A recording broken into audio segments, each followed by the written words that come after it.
Welcome to this edition of On Politics. I'm Dr. Eric Morrow at Tarleton State University, and we're glad to have a show for you this week and our focus for this week. And we'll get to that in just a moment because I need to do the intro things that we do each week to remind you that we're right here each Sunday at noon on KTRL 90.5 FM. The show is posted to SoundCloud after the show, so you can always go back and listen if you missed the broadcast. Of course, you can, during the broadcast, you can listen either on the radio or at tarletonradio.com for the stream. And then you can follow us on Facebook. You can get episodes where you get your podcast. There's all kinds of different means in which you can interact with On Politics and connect with very critical issues, very timely issues on the local, state, federal, and international level. So we welcome you to engage with us through those variety of ways. But if you have that opportunity on Sundays to join us right here on KTRL 90.5 FM. Now, I've not done this before as a show in terms of focusing on one single issue. Most of our shows have been multiple segments looking at different things, maybe one priority issue or event, and then looking at other events as well or other issues that are timely and connected. And so this makes this show a little bit unique, but it's very timely as well because as I introduced last week in the show, just recently on May 19th, Governor Greg Abbott signed into law one of the nation's most strict abortion measures, which ban procedures as early as 6 weeks into pregnancy. And so abortion is one of those issues that for really 50 years and even a little bit longer than that, and will for many years to come, as we'll emphasize throughout the show, has been a very challenging issue in bringing together a number of factors, of course, that being the role of government in the addressing abortion and how to regulate it, the political ideologies that are engaged with this as well in terms of the emphasis on certain values, whether that's the freedom of a woman to determine the extent of a pregnancy and whether to choose in terms of her body whether or not to carry a child to full term, as well as those on the other side that look at the emphasis on the value of life and protecting the rights of the fetus. There's all different aspects to this. And then, of course, if you look at the related policies to this, such as teen pregnancy and those rates, especially we look at here in Texas, and then we also look at public opinion. We look at the role of religious groups and groups that advocate for civil liberties. I mean, there's just so many different facets to this that make it such a contentious issue. And the focus of the show today is not to resolve the issue. It's not to advocate on one side or the other. It stays with the format of this show, and that is to connect you to the information, the background, the data that you need, the issues that are related to this.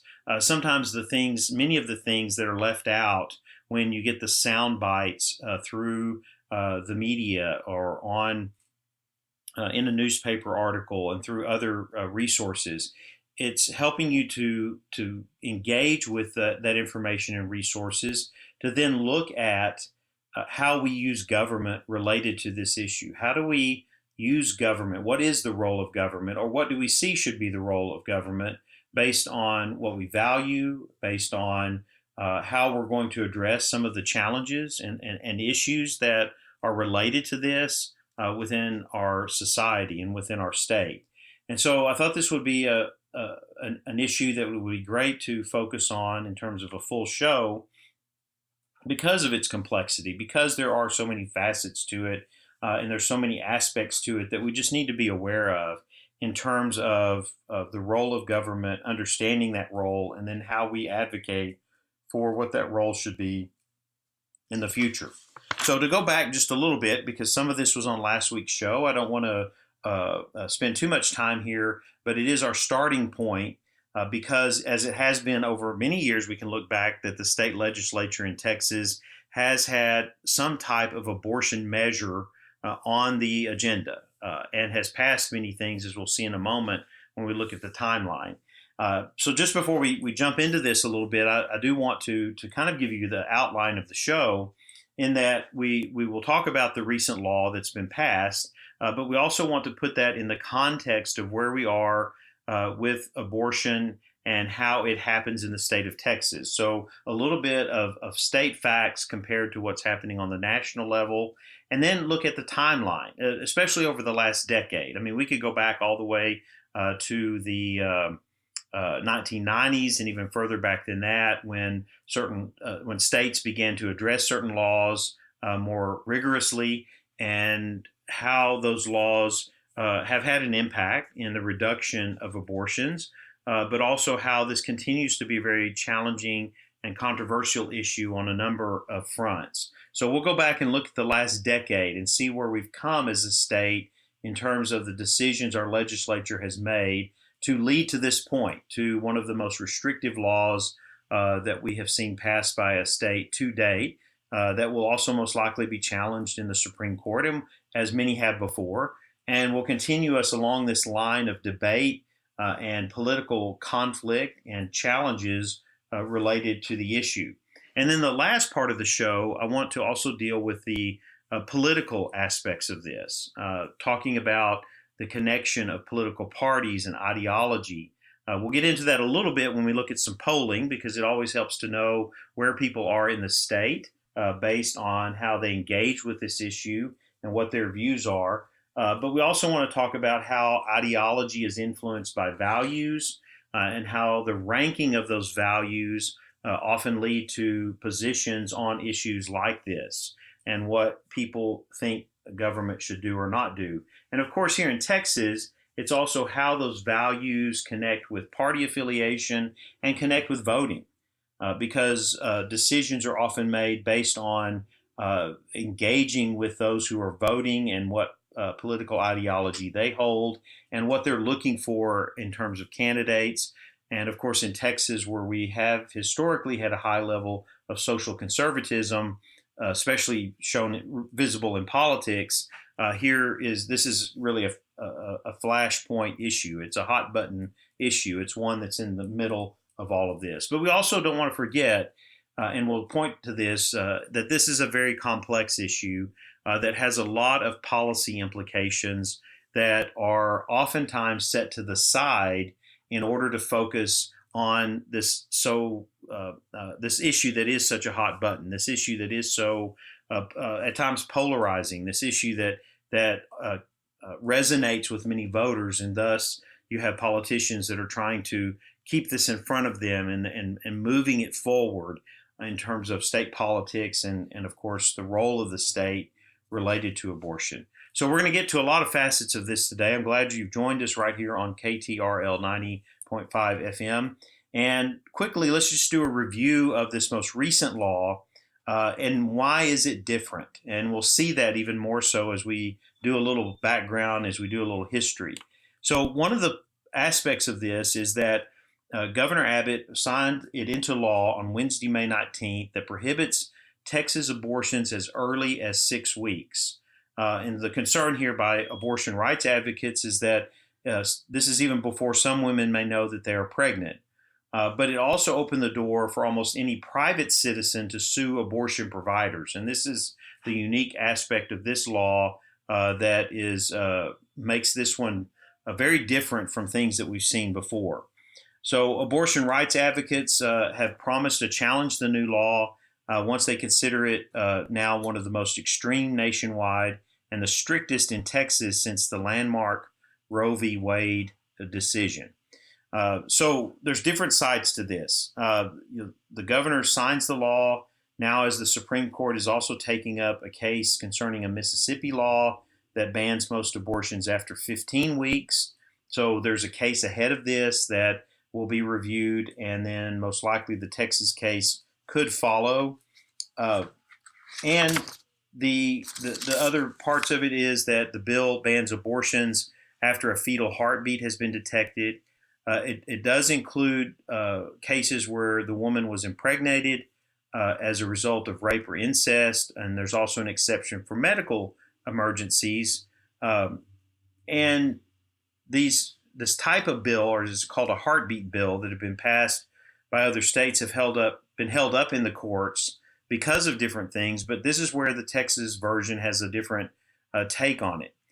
As the article here in the Texas Tribune says, instead of having the government enforce the law, the bill turns the reins over to private citizens who are newly empowered to sue abortion providers or anyone who helps someone get an abortion after a fetal heartbeat has been detected. The person would not have to be connected to someone who had an abortion or to a provider to sue.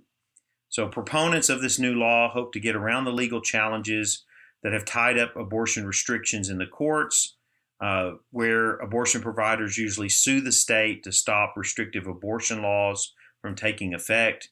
Here, there's no state official enforcing the bill, so there's no one to sue in terms of the state. As Josh Blackman said, and I referred to this last week as well, it's a very unique law. He's the constitutional law professor at South Texas College of Law in Houston. He said it's a very clever law. Planned Parenthood can't go to the court and sue Attorney General Ken Paxton like they usually would because he has no role in enforcing the statute.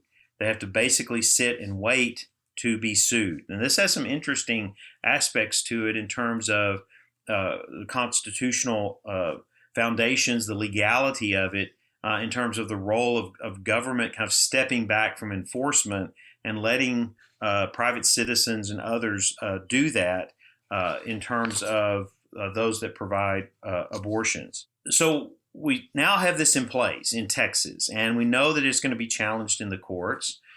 We know that it will be an ongoing issue, and whatever the courts decide with this will come back to a legislative session in several years. The next one will be in 2023, and then it lead from there, whether there are additional changes that are made, depending on how this law, how it works in the courts, and what are some of the challenges. So one of the things that we want to understand with this, and looking at the context, which I think is always important when we're looking at policy issues, especially controversial ones like this, is to understand what is happening with abortion in Texas. Now, when we look at this nationally, when we look at what's happening around the country in terms of abortion and where we are, and how Texas compares with other states, the trend has been connected, of course, to pregnancy rates, which we've seen decline since the 1990s, the early 1990s. Teen pregnancy rates, and that's what we would consider women younger, 24 or younger, have been declining. So this is 20 to 24, 18 to 19, 15 to 17, under 15. I mean, these rates have been declining considerably during that time. And of course, abortion rate has fallen as well.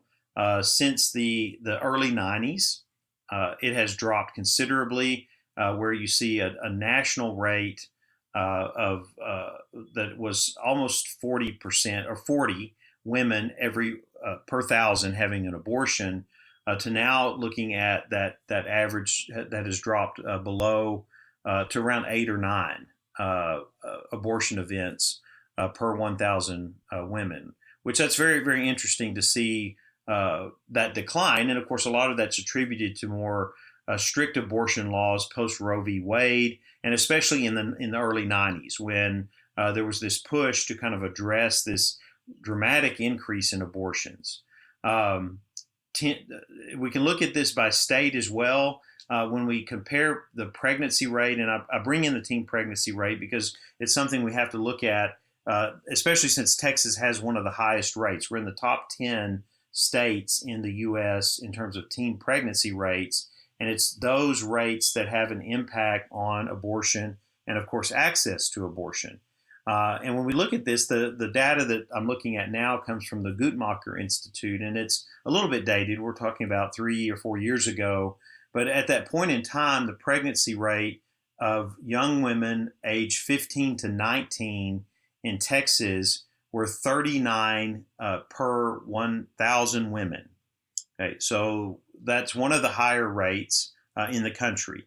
Now that if you look at it currently, that has dropped some in the last few years. We have some data now that shows that we're like in the mid to upper 20s per 1,000. So it continues that trend of dropping, but it's still a critical factor. It's still one of those factors that influences access to abortion and the need for abortion. And so the summary here, when we look at this nationally, and then let's talk a little more about Texas, it says that although pregnancy rates among women aged 24 or younger have been declining during the past 2.5 decades, rates among those older than age 30 have been increasing. So again, this is another area, another factor that has to be looked at. These patterns reflect different underlying trends in birth and abortion rates. Pregnancy rate declines among young people have resulted from declines in both birth and abortion rates, while the abortion rates among older age groups have stayed mostly constant as birth rates have increased. Trends over time at the state level have generally mirrored national trends.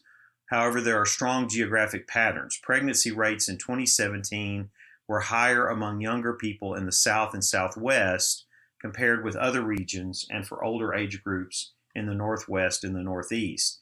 And I think that's something that's interesting to look at when you talk about abortion and teen pregnancy in Texas, is that we're very close in number to many of the states here in the Southwest and the South, such as New Mexico, Oklahoma, Louisiana, Arkansas, Mississippi, even Alabama, Tennessee, and Kentucky. These are some of the states that have some of the highest teen pregnancy and abortion rates in the country.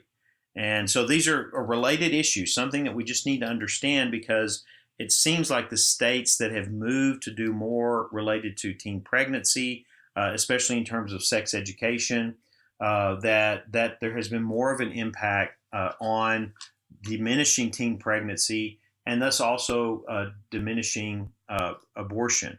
And so that's a challenge in Texas, because the majority of our schools, I think it's 50%, are abstinence only. There's more than that if you add them all together, we're up in the 70% or so that do not teach any kind of alternative safe sex education and those kinds of things. And again, this goes along with this social conservatism that we'll talk about later in engaging with these issues and trying to help young people and teens address them and understand them in order to navigate them and to not see if there can be an impact on pregnancy rates and on abortion.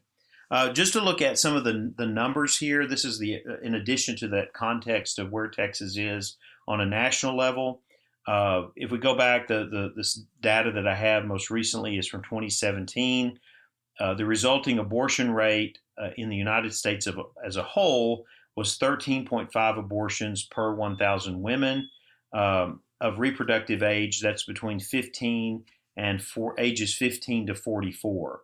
In 2017, 55,440 abortions were provided in Texas. Some patients may have traveled outside to other states, and some may have traveled into Texas.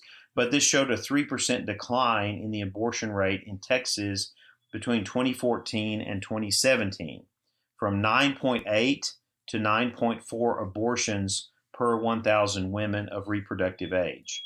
Abortions in Texas represent 6.4% of all abortions in the United States. In Texas, too, and this is always a focus of laws, as we see in this most recent law, are the facilities, abortion providers. In 2017, there were 35 facilities providing abortion in Texas. 21 of those were in clinics. These numbers represented a 25% decline in clinics from 2014, when there were 44 abortion providing facilities, of which 28 were clinics. And in 2017, some 96% of Texas counties had no clinics that provided abortions, and 43% of Texas women lived in those counties. So that's some of the facts that are close to our time period. We know that more of those numbers have gone down, and of course, laws that have been passed have been focused on trying to reduce those rates, abortion rates, even more through restrictions on clinics, through restrictions on time, how many weeks of gestation before that limit an abortion. And so I want to give a little bit of attention to that as well, talking about abortion legislation and what has been the focus of that over the last decade. And so this would take us back to 2011, where Texas began. And think about before this too. We could go back further than that because there have been even more attempts to address abortion in the state. But we can see this consistently over the last decade and the legislative sessions that have been had during that time, that there's been a very concerted attempt that aligned with the party affiliation and political ideology within the state. Again, we'll look at that in a moment when we talk about a little bit of polling. But let's talk about the laws and how they've developed. In 2011, Texas enacted legislation. This would have been from the 2011 legislative session, but in September 1, this law went into effect that cut funding for family planning services by 2/3. The budget for this went from $111 million to $37.9 million for the 2012-2013 budget period. And so that was a major impact on family planning services. In October, Texas submitted a renewal application for a state Medicaid waiver program, the Women's Health Program, which would exclude organizations affiliated with abortion providers, such as Planned Parenthood. So they're trying to cut off funding being used in the state related to Planned Parenthood. 2012, the legislative session, Texas requires a sonogram bill before abortion. House Bill 15 goes into effect. This was following that 2011 legislative session that requires the same physician who will carry out the abortion to perform an ultrasound scan 24 hours before the abortion, display the image, and provide a description and make the fetal heartbeat audible.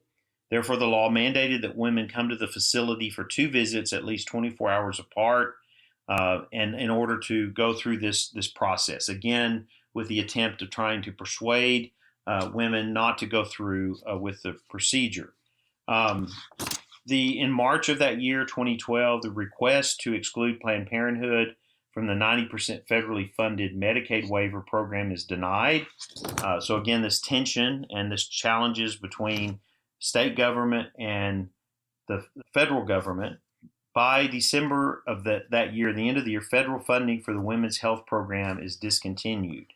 And the state begins in January of 2013 to administer the Texas Women's Health Program using state revenue to cover $30 million of annual federal funding that had previously supported the program. Organizations affiliated with abortion providers were excluded from the program. So we see a pattern here, and we're going to see it continue, because in July of 2013, the law imposes 4 new abortion restrictions in Texas after 2 special sessions called by Governor Rick Perry signed House Bill 2 into law, which included these 4 abortion restrictions. Abortions are banned at 20 weeks post-fertilization or 22 weeks from the woman's last menstrual period. Physicians performing abortion must have admitting privileges at a hospital within 30 miles of the facility. The provision of medication abortion must follow the protocol described in the labeling of mifepristone approved by the U.S. Food and Drug Administration. And then all abortion facilities must meet the standards of ambulatory surgical centers. So the first 3 of these went into effect on November 1, 2013. The 4th one went into effect on September 1, 2014. And of course, several of these provisions are challenged in the courts by Planned Parenthood and the U.S. Court of Appeals for the Fifth Circuit upholds parts of the law. So again, some of these restrictions go into effect. Some of these continue to be challenged. The Fifth Circuit rules in favor of House Bill 2. The ambulatory surgical center requirements go into effect. And the Fifth Circuit determined that House Bill 2 could be enforced while the appeal moved forward. On October 3rd, the HB 2 provision that requires all abortion facilities to meet the standards of an ambulatory surgical center goes into effect. This was then appealed, of course, to the Supreme Court. On October 14th, 2014, the U.S. Supreme Court permits facilities statewide to remain open without meeting ambulatory surgical center requirements and prohibits enforcement of the admitting privileges requirement in the plaintiff's facilities in McAllen and El Paso. So this decision was in effect until the decision of the Fifth Circuit Court of Appeals was final. June of 2015, this stretches into 6 more months, the Fifth Circuit Court upholds the ambulatory surgical center requirements. And of course, this was focused on raising the equipment and standards and facilities really to a point, too, that most abortion clinics could not stay operational because of the cost of doing this. In June also of 2015, Texas signs into law House Bill 3994, making it harder for pregnant minors to obtain a judicial bypass or court approval to get an abortion without parental consent. In June, the end of June that year, the U.S. Supreme Court approves emergency appeal to the Fifth Circuit's decision to uphold the ambulatory surgical center requirements. The clinics in Texas could continue to legally provide abortion care without meeting the requirements of that law in House Bill 2. And by November, then, the Supreme Court agrees to hear a challenge to House Bill 2 and announced that it would hear this challenge and then first requires physicians who perform abortions to have admitting privileges. Again, more aspects of that law being looked at. This will go all the way into 2016. Where you have several other challenges. In March 2nd, the challenge is heard before the Supreme Court. In June of 2016, the U.S. Supreme Court rules abortion restrictions as unconstitutional. The U.S. Supreme Court rules that 2 provisions of House Bill 2, hospital admitting privileges for physicians and the ambulatory surgical center requirement, unconstitutional, stating that if enforced, they would place an undue burden on women's access to abortion and offer limited health benefit. In July of that year, Texas had already been moving forward with its own women's program called Healthy Texas Women.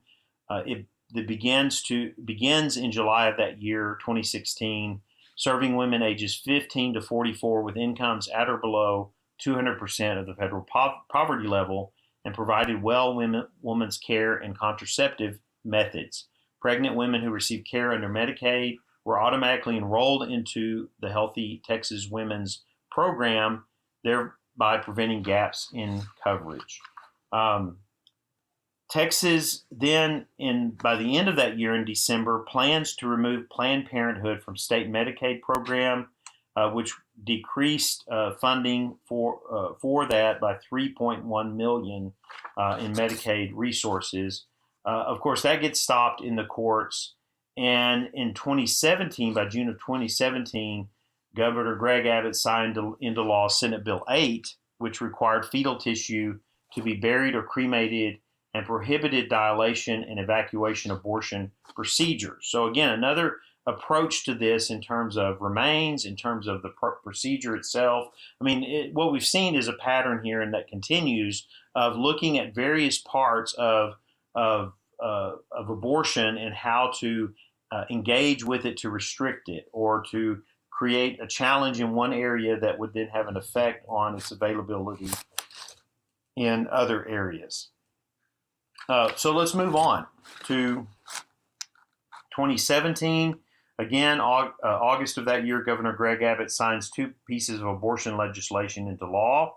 These restrictive laws include House Bill 13, which will require additional reporting on complications from abortion, and House Bill 2014, which prohibited primary health insurance plans from covering most abortions. August 16th, the next day, a law requires additional reporting for abortions performed on minors goes into effect. The state then also extended the Maternal Mortality Task Force, where Governor Greg Abbott signed Senate Bill 17, which was a look at trying to address why Texas has the highest maternal mortality rate in the developed world. August, later that month, a judge temporarily blocks the law restricting dilation and evacuation abortion procedures. And then in November, the same judge rules that abortion restriction is unconstitutional related to Senate Bill 8. That brings us into 2019, and then, of course, up to this next legislative session, which we've already talked about, what was recently signed into law. But in January of 2019, the People's Lawsuit challenges Texas abortion laws. The lawsuit, Whole Women's Health versus Paxton, also known as the People's Lawsuit, opens in court. And Morrow, the pro-choice Texas group, along with other Texas abortion funds, providers, and grassroots groups, filed the collective suit on June 14th to challenge the Texas abortion laws. And in March of 2019, Texas sees Title X grantees announced by the U.S. Department of Health and Human Services, which was the list of Title X grantees. Women's Health and Family Planning Association of Texas receives the Major Texas Award of $14 million. Now, I know that was a quick run through. I'll post this document from the Texas Policy Evaluation Project on the Facebook page, but I do that to show you that there's an ongoing back and forth between Texas trying to limit or regulate or restrict certain aspects of the abortion process, followed by court challenges, followed by laws being overturned, followed by tweaking of those laws with an attempt to do it or to go in another direction, which is what we saw with this most recent law. Here is an attempt to deal with some of the ways in which these things are challenged. So no longer is it the state that's the focal point of enforcement. It's given over to the people who can sue abortion providers if they see that they think that they violated the law. Now, that's going to be interesting, too, to see what is the state's role in that, then, in determining enforcement here, not just through the courts, but in terms of here's a law and whose responsibility is it to enforce that law if it's broken. You wouldn't want to go down that path in other areas that you leave it up to citizens to enforce the law. That's what's kind of interesting here is this kind of theoretical concept behind it of how you go about using people and their views on this to then enforce it because through litigation. So we'll be looking more at that as that goes forward and, of course, is challenged in the courts. What I'd like to do now in order to transition here and talk about some other facets of this, especially statewide polling, where are people in Texas on the abortion issue? There's some recent polls out in the last few months that give us a glimpse of this and connect it to everything from party affiliation to religiosity, as well as talk about some of the politics and policy aspects of this going forward. So we're going to take a quick break, and we'll be right back for more on politics. I'm Rissa. I'm Taylor. And we are the Music Business Babes. Music Business Babes is a music-based bi-weekly podcast where we answer tough industry-related questions, discuss updates in the industry, provide insight from our own personal experiences, and share fun stories along the way. You can catch the show by searching for Music Business Babes or Tarleton Radio Network, wherever you get your podcasts. Welcome back to On Politics. I'm Dr. Eric Morrow, and we're glad you're joining us today right here on KTRL 90.5 FM or live stream through tarletonradio.com. Today's topic is a single topic show on the issue of abortion. And in the first part of the show, we kind of look back at the context of this issue in Texas, starting with the recent law that was signed into effect by Governor Abbott, one of the most restrictive laws to date in Texas and in the nation related to abortion, knowing that we will probably see this challenge in the courts going forward, but also looking back over the last decade and how Texas has addressed this issue through the legislative action, through the courts, and talking about kind of the current status of abortion in Texas. And so all of that is there. I'm going to post related articles with data and information on the Facebook page that's On Politics with Eric Morrow. But I wanted to start with this last part of the show, looking at a couple of things. And one of those, when we talk about this issue and many issues, and this in the focus of the show, and we connect it to politics and we connect it to the engagement of people in the body politic, the people out there who vote and have views on these issues and want then to impact government in its relationship with these issues. This becomes very critical because it does impact voting. It is an aspect of issues like this that are looked at by those who are running for office and those who are serving in terms of the kinds of issues that they engage with. And as we've seen, the Texas government in Texas become more dominated by the Republican Party over the last several decades, abortion has been an issue that has been front and center. Now, if we go back to the 20th century, we can see that Texas, throughout that century, social conservatism has always been a part of politics in the state. It's always been an influence. And it's really not until the latter part of the 20th century that we began to see social issues become a very prominent, much more prominent in politics, and much more divisive in terms of party alignment and how parties looked at these particular issues. And one of the things I always like to explain in my government classes is not to engage with that, to think that, oh, this party is good and this party is bad.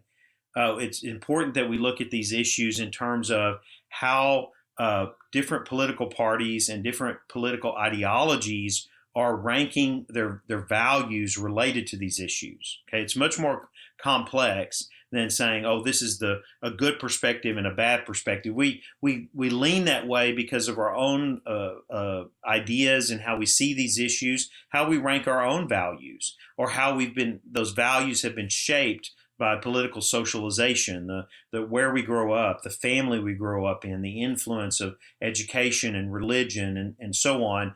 All of that helps to shape our kind of worldview and thus how we see these particular issues. But when we dive into them in terms of political parties and engagement with the issues, it's important to look at how groups and people rank their values.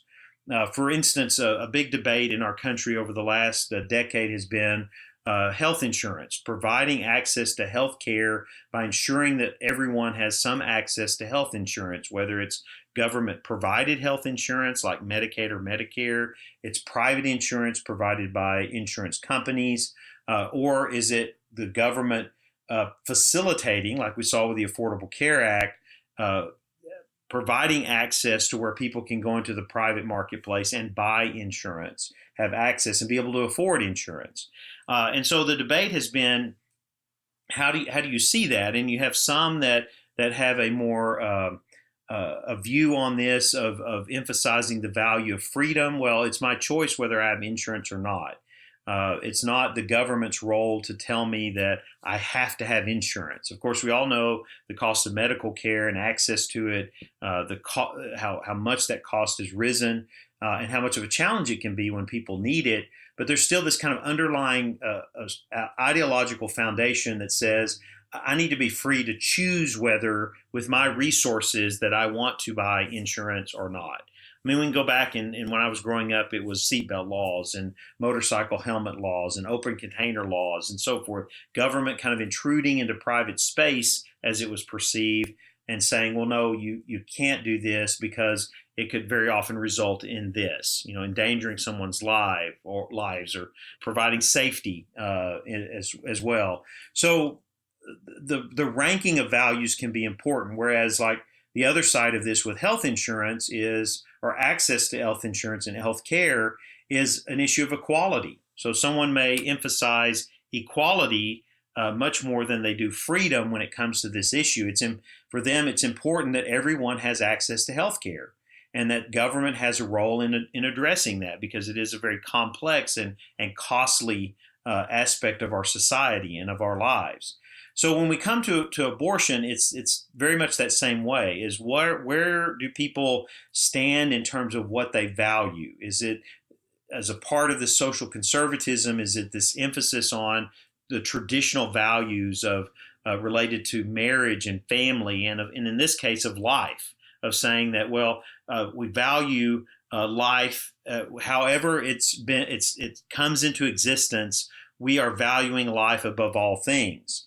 Or then that's on one side, or the other side to say, well, we value in this case freedom. It's the right of the mother. The mother should be free to the woman to choose whether she wants to have this child or not. It's her body, and she should then be able to make that choice. And then you have a lot in the middle where we see, especially in the legal side of it, in some of these places where there are exceptions for if the woman's life is in danger, or if the pregnancy is a result of rape or incest. I mean, there are these kind of gray areas that we wrestle with, that oftentimes those values become a little more challenging to use as a guide in how we address these things, because we know our human condition and experience changes and is different for every person, and every situation is very different. So before we get any further in that, I know we don't have a lot of time left today. I do want to talk a little bit about where we are in terms of public views on abortion. And so the Texas Politics Project, which I'll link to these polls on the Facebook site, that's On Politics with Eric Morrow. There was a poll that this is a regular polling that's done by the University of Texas and the Texas Tribune. And in April 2021, the question was asked, do you support or oppose automatically banning all abortions in Texas if the Supreme Court overturns Roe v. Wade? And of course, in this Mississippi case that's gone forward to the Supreme Court, Roe v. Wade could be under review as the Supreme Court takes up that case. So this was asked in this polling across a wide demographic differences and trying to encompass as many variations that represent the majority of Texans across the state. And overall, the poll showed that 22% strongly support, 12% somewhat support. So on the support side, that's about 34%. Somewhat oppose or strongly oppose was 12%, and then strongly oppose 42%. So really this poll leans more toward those who are in opposition of banning all abortions in Texas if the Supreme Court overrules Roe v. Wade. By party ID, of course, this would be assumed that strong support was there. 39% of those who identify as Republicans, 19% somewhat support, 39% strongly support. So we're looking at a majority there of Republicans. Oppose, 74% Democrats strongly oppose, although you do have some smaller segments there of Republicans as well. But you can clearly see that opposition and support along party lines. When you look at it by identification, again, those who identify as Democrat, whether lean Democrat, not very strong Democrat, or strong Democrat, the majority are opposed to overturning Roe v. Wade, whereas on the Republican side, again, strongly support. So it's very clear, and this is one of the reasons why this issue is going to be challenging going forward, especially with party transition in Texas, is that you see parties clearly aligned on each side of this issue.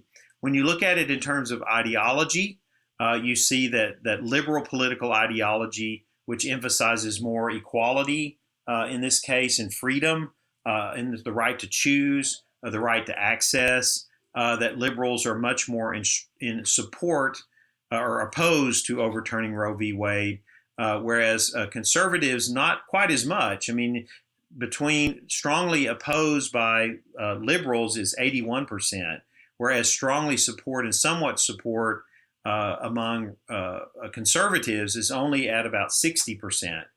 So you can still see that there is some variation here in terms of this issue.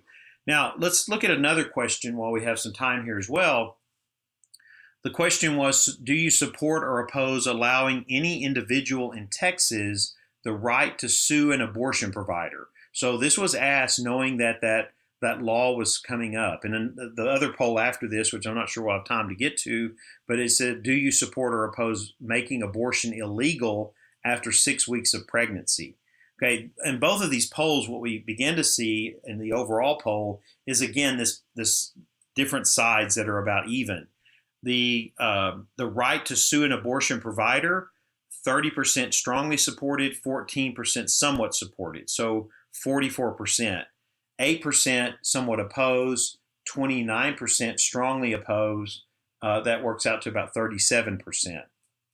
Again, when you look at this along party ID, you see that 49 strongly support, 17% somewhat support among Republicans, whereas 54% and 8% either somewhat opposed or strongly opposed among Democrats. Again, you have to look at these polls, and again, I'll link to them because these are something to engage with and just kind of see where the population is in the state. And then just briefly, the support or oppose making abortion illegal after 6 weeks of pregnancy, 34% strongly support and 15% somewhat support, so right at 49%, whereas 10% somewhat oppose, 31% strongly opposed, right at 41%. But again, when you look at party ID, you see it almost even between Republicans supporting limiting abortion, Democrats opposing limiting this limit on abortion. So there's more polls here that go back. This last one was done in April of 2021, but it helps you to see how challenging an issue is like this within the political context of the state of Texas, when we're looking at, even though Republicans are very much in control of state government in the executive and legislative and even the judicial, we still see the growth in the Democratic Party, and we could see a more transition in government in Texas. We didn't see it in this last general election, where Republicans overall only lost one seat. It was anticipated that Democrats would have a stronger showing, but it didn't happen. And part of that was due to turnout across the state. Will that be reduplicated in future elections? We will have to see. But what I want to focus on here, just in closing, is the part of the reason why we're looking at this today and why we need to consider the different facets of this, from current law and what's happening there to what has happened in the last decade and even further back, to public opinion and polling on these issues, to the current context of what abortion is in Texas. What are the facts about it? How is it offered, delivered? How many abortions do we see? To related issues like teen pregnancy and access to health care, because all of this becomes intertwined in a very complex policy area. And you need a knowledge of this. You need to be able to engage with this, even if you have very strong views on this issue, either pro-life or pro-choice, wherever you are in terms of party affiliation or ideology, how you rank your values. That puts an emphasis on how we use government and what you support in terms of the role of government in dealing with this issue. But I also say, and this is what often gets overlooked, the auxiliary issues. So if we're going to have stricter abortion laws, how are we addressing teen pregnancy? How are we addressing the support services for the care of children who either need to be adopted or in foster care? We have some challenges in that in Texas. We've had a long history here now, or I should say a short history, of going after abortion providers and putting in strict laws and trying to push the envelope of where those laws are and how restrictive they are. But how much have we, in the other direction, gone to addressing some of the root issues of this? And of course, as we've seen teen pregnancies decline across the country, we've certainly seen abortion rates decline in that age group. But a part of that too is then what are we continuing to do? Because we always know that no matter how restrictive these are going to be, there's still going to be ways around them. There's still going to be abortions, or there's still going to need to be alternatives, right? Alternatives that, and we have to debate and discuss how much should we use government as a part of that solution in terms of those alternatives, because certainly what the private sphere provides in terms of adoption, foster care, healthcare, and so on is not sufficient, because you see the teen pregnancy rates and abortion rates, especially among those who are on the lower socioeconomic levels within our state, and you see among those who have less access to healthcare and less access to insurance. That this is where a lot of this is happening, and thus needs to be addressed in some other way. Some of these issues have not been front and center in terms of how the state engages. And some of these are more challenging, right? They're not those magnetic issues like abortion that draw people to a certain one side or the other, and thus make a lot of waves and help to get someone reelected, or help to say, hey, look at what I'm doing on the part of our party or our ideology or my constituents. But they're issues that do need to be addressed. And I think what I do here and what we'll do with issues in the future as well, and we've done this some in the past, is that we'll advocate that we all need to know more. We need to engage more and have more knowledge of where these issues are, what their background is, what's the status in public opinion, what's the status in legislation in our state, and then what are related issues that need to be addressed as well, so that we can be a part of the solution in terms of quality of life in our state, how we use government, and how we engage through government in addressing critical issues in our times. So that's a wrap on one show on a specific issue, which we've don't believe we've done before, but I think it will be something that we'll be looking at, especially in focusing on specific policy areas. I'm glad that you joined us today right here on KTRL 90.5 FM. Join us each week, Sundays at noon, for On Politics with Eric Morrow. Have a great Memorial Day holiday, and we will be back with you again next week.